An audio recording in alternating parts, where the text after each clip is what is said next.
क्योंकि श्रीमद् भगवत गीता मात्र एक दार्शनिक ग्रंथ नहीं है, हमारी शास्त्र परंपरा का मुकुटमणि ही नहीं है, अपितु ये हमारी जीवनचर्या का अभिन्न हिस्सा है। और आजकल तो ये विश्व संस्कृति के पटल पर भारत का प्रतिनिधि ग्रंथ है। भारत के राजनयिक या प्रधानमंत्री जब कहीं विदेश यात्राओं में रहते हैं तो वो भारत की ओर से जो भेंट समर्पित करते हैं उनमें गीता प्राथमिक रहती है। गीता को लेकर के प्राचीन समय से ही बहुत सारे भाष्य, टीकाएं, व्याख्याएं हमें मिलती रही हैं। और आधुनिक जो टीकाकार हैं या अनुवादक हैं, व्याख्याकार हैं, वो भी कहीं न कहीं उन प्राचीन टीकाओं के आग्रह से या उनके छत्र के नीचे या उस छत्र की छाया से वो मुक्त नहीं हो पाते हैं, क्योंकि हम परंपरा के प्रवाह को स्वीकार करते हैं और परंपरा में अपने जीवन के आनंद को अनुभव करते हैं। ये जो परंपरा का आग्रह है, ये कभी कभी अपने वास्तविक सीमाओं को और हमारी परंपरा की जो सीमाएं हैं वो अनादि से अनंत तक हैं। हमारी परंपरा असीम परंपरा है, इसे सीमायित नहीं किया जा सकता है। जो कुछ परिमित या जो कुछ भी इसमें लघुता होती है वो तत्काल खारिज होकर के हाशिए पे चली जाती है, समाप्त हो जाती है। तो ये प्रवाही परंपरा, ज्ञान की प्रवाही परंपरा है। इस परंपरा के स्थान पर जो परंपरा वैवस्वत मनुष्य चलती आ रही है, जो प्रकृति या निसर्ग के साक्षात या तादात्म्य से पैदा हुई और जीवन के विकास के साथ जुड़ गई, इस परंपरा के स्थान पर जब हम कोई सांप्रदायिक आग्रह पाल लेते हैं, चाहे वो सांप्रदायिक आग्रह हमारे दार्शनिक मत का ही क्यों न हो, तो वो फिर जो हमारा अभिनिवेश है वो अभिनिवेश शास्त्र की व्याख्या मर्यादा में प्रवेश कर जाता है।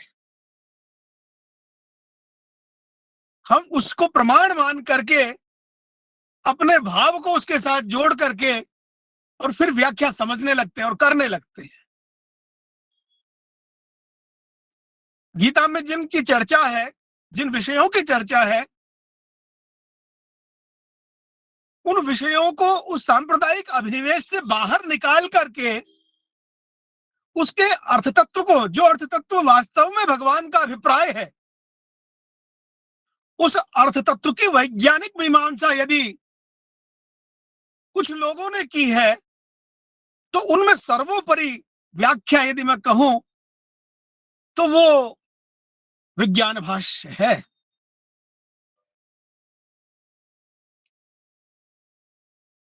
इस ग्रंथ का जो राजर्षि विद्या और विज्ञान भाष्य जहां से प्रकाशित हुआ है, मैं उस जगह से इस समय जयपुर में लगभग आधा किलोमीटर की दूरी पर हूं और अपनी गाड़ी में बैठा हूं। इस समय जहां मीटिंग थी वहां से निकल लिया था, क्योंकि मेरा वक्ता के रूप में मुझे लगा नहीं अभी तो भाई साहब को बोलना है और मृत्युंजय का चल ही रहा था प्रवचन, तो इसलिए फिर मैंने सोचा कि अब मैं चलूं रास्ते में, जहां मेरा अवसर आएगा वहीं से बोलना शुरू कर दूंगा। तो मेरे गुरुजी, जो मेरे विद्या गुरु थे, जिन्होंने मेरे को बीए ऑनर्स की क्लास में पढ़ाया था, पंडित मदन मोहन शर्मा जी, उन्होंने इसका संपादन किया था। राजस्थान पत्रिका जो लीडिंग न्यूज़पेपर है राजस्थान का, उसके जो संस्थापक थे कर्पूर चंद कुलिश, वो उसमें रुचि लेते थे। तो ये जो उनकी, यो समझिए कि ये पंडित मधुसूदन ओझा और मोतीलाल शास्त्री जी की स्थानापन्न संस्था थी। मानवाश्रम, ये उनका बगीचा जहाँ रहा करते थे और वहीं से, और इसके जो संपादन किया हमारे गुरुजी ने, पंडित मदन मोहन शर्मा जी ने। तो वो एक बात कहते थे कि हम गुरुजी को कहते थे कि गुरुजी बाकी तो सब ठीक है, मेघदूत पढ़ना भी अच्छा लगता है, शाकुंतल भी अच्छा लगता है, बाकी सारे ग्रंथ भी अच्छे लगते हैं, लेकिन गुरुजी की एक बात मुझे बड़ा स्मरण करके आवाज आ रही है। मैं उनको प्रणाम करते हुए उनकी बात का स्मरण करता हूँ, साझा करता हूँ। वो कहते थे कि बेटा जैसे जैसे उम्र बढ़ेगी वैसे वैसे दर्शन में रुचि होगी। आज तुम्हें ये हो सकता है कि अभी रुचि तुम्हारी इसमें नहीं हो, लेकिन जब तुम बड़े हो जाओगे तो तुम्हें इसमें रस आएगा। और वाकई में वो बात उनकी सत्य हुई। और अब मुझे लगता है कि यदि हम रस यदि ढूंढना चाहें, और ऐसा रस जिसका अक्षय स्रोत हो, ऐसा आनंद जिसका अनंत तक विस्तार हो, और हमारा पूरा जीवन उस आनंद में सींचा और भीगा हुआ हो, तो वो आनंद भारतीय ज्ञान परंपरा में, भारतीय दर्शन परंपरा में, और विशेष रूप से जब हम अपने सांप्रदायिक अभिनिवेशों से मुक्त होकर के उस आनंद को जिस तरह से मोतीलाल शास्त्री जी ने इस राजर्षि विद्या में वर्णन किया है, वो अद्भुत है। जब इसकी चर्चा वो करते हैं राजर्षि विद्या, जिस जो जहां से ये तीसरा अध्याय जहां आरंभ कर रहे हैं, तो जिसमें राजा भी आ जाए और जिसमें ऋषि भी आ जाए, दोनों भाव हैं। ऋषि क्या है? ऋषि कर्म से परांगमुख, या यो कहें कि कर्म संन्यास की जो स्थिति है उसका द्योतक है। और जो राजा है वो तो कर्मयोगी ही है। तो दोनों को मिला दें, राजर्षि को, तो जो चीज इन दोनों का योजक है, जो इनको मिलाता है, वो योग है। इस योग से ही राजा और ऋषि परस्पर मिले हैं और ये राजर्षि बन सकते हैं। हम सब अपने जीवन में राजर्षि बन सकते हैं यदि गीता विज्ञान के इस रहस्य को समझ जाएं। क्योंकि कर्म में प्रवृत्ति और निवृत्ति का ये जो जिसको कहें कि हम ये द्वंद्व है, इसे समझ पाना और इससे मुक्त होना बड़ा कठिन सा है। अर्जुन ने पहले समझा, भगवान ने उसको सांख्य योग में सारी चीजें बताई, आत्मा की अमरता, अविनाशी हमारा जीवन, और ये शरीर का नष्ट होना,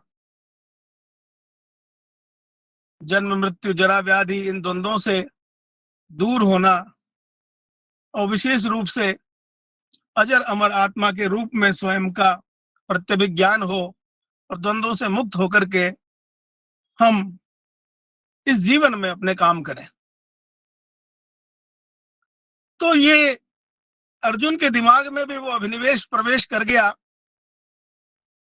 कि जीवन में यदि मुक्ति प्राप्त करनी है तो ये इस कर्म के मल से या इस कर्म के राग से हम दूर हो जाएं।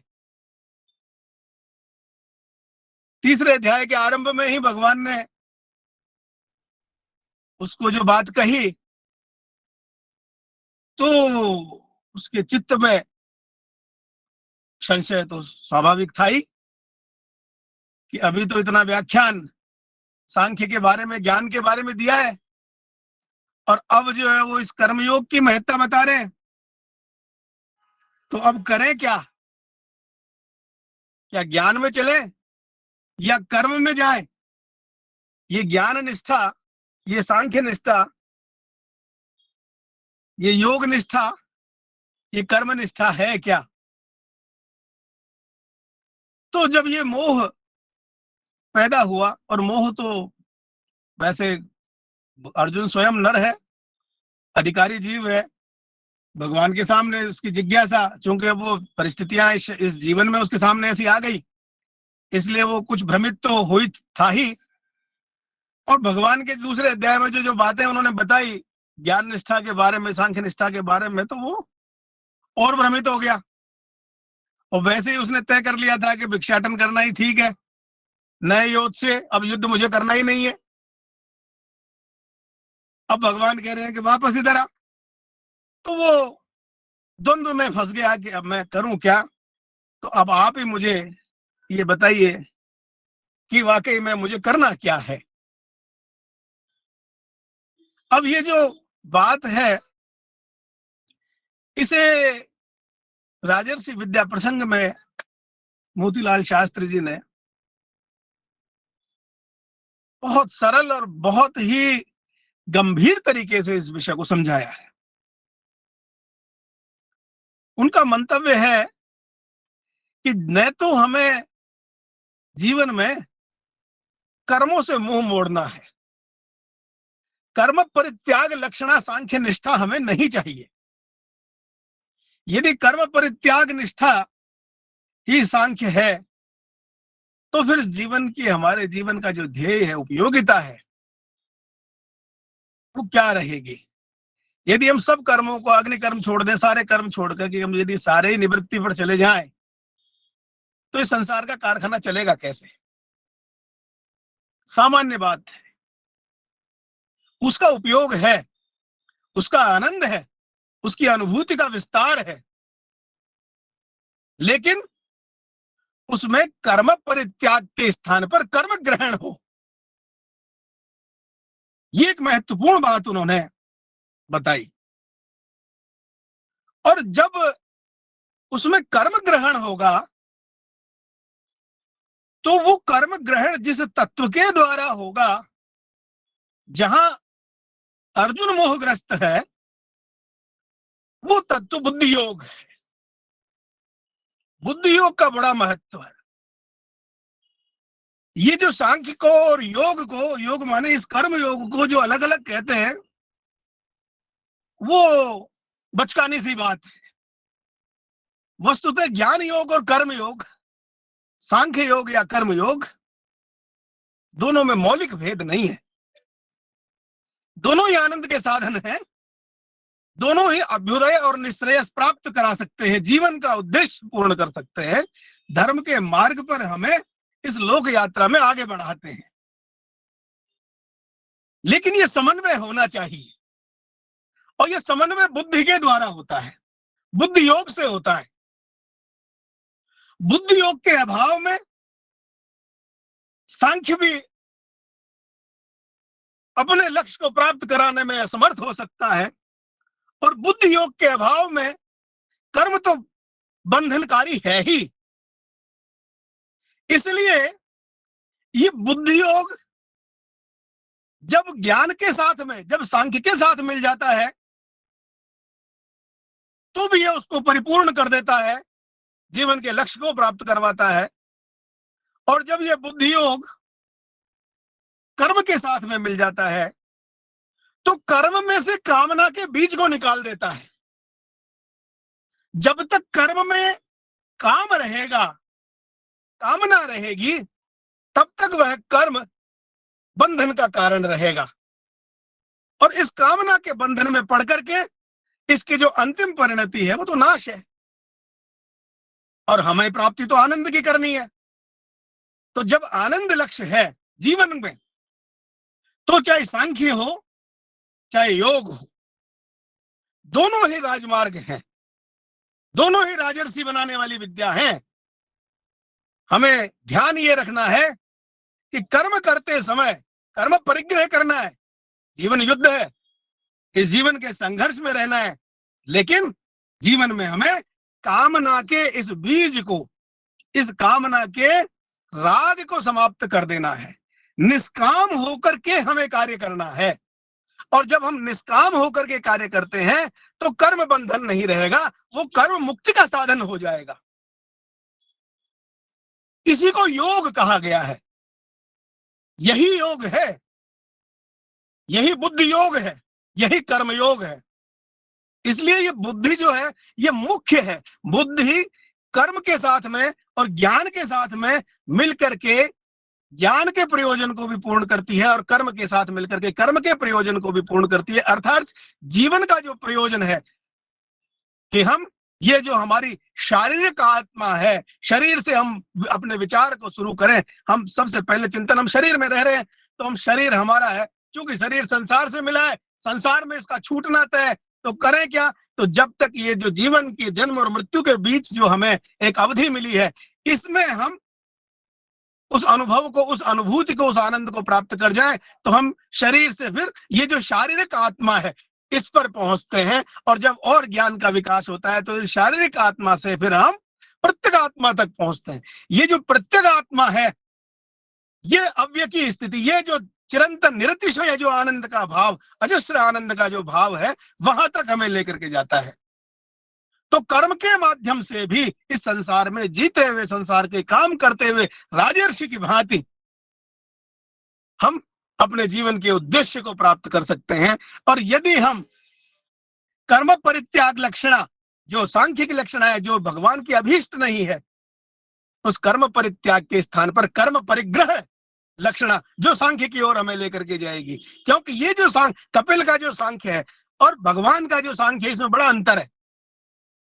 क्योंकि यहां सांख्य में भगवान ने बुद्धि तत्व प्रतिष्ठित कर दिया है, योग तत्व प्रतिष्ठित कर दिया है, इसलिए ये सांख्य योग हो गया है। और जो कर्म, जो प्रवृत्ति, जो संसार की साधिका है, वहां भी भगवान ने योग तत्व को प्रतिष्ठित कर दिया है, तो वो कर्म से कर्मयोग बन गया है। इसलिए कर्मयोग के द्वारा और ज्ञान योग के द्वारा दोनों से हम साधन कर सकते हैं, प्राप्ति कर सकते हैं। अब ये है कि भाई अब ये कर्मयोग का क्या विज्ञान है। तो कर्मयोग में जो कामना है, बहुत सारे गीता व्याख्याकारों ने बात लिखी है और ये उनको भी अभिप्रेत है, क्योंकि ये बड़े ही, जिसको कहते हैं, बड़े परुष वर्णों में ये सांप्रदायिक मीमांसाओं का खंडन कर डालते हैं। और ये कहते हैं गीतार्थ जो है वो गीतार्थ वाकई में, यदि हम अपने अभिनिवेशों से जो हमारे जो आग्रह है, विशेष रूप से सांप्रदायिक आग्रह, कोई भी वैचारिक आग्रह बंधन में डाल सकता है, संप्रदाय का आग्रह भी बंधन में ही डालेगा, चाहे वो द्वैत का हो चाहे अद्वैत का हो, क्योंकि फिर उस आग्रह के साथ ही हम आगे बढ़ते हैं। तो जो वास्तविक अभिप्राय है उसको यदि हम जानना चाहें तो फिर हमें कुछ इस तरह के ग्रंथों का आलम्बन लेना ही चाहिए। और सारा जो सर्वस्व इसका जो निचोड़ निकल करके आता है हमारे दैनिक जीवन में इस गीता विज्ञान का, वो तो कर्मयोग का आनंद ही है। ये कर्मयोग ही इस संसार में लोक संग्रह का हेतु बनता है।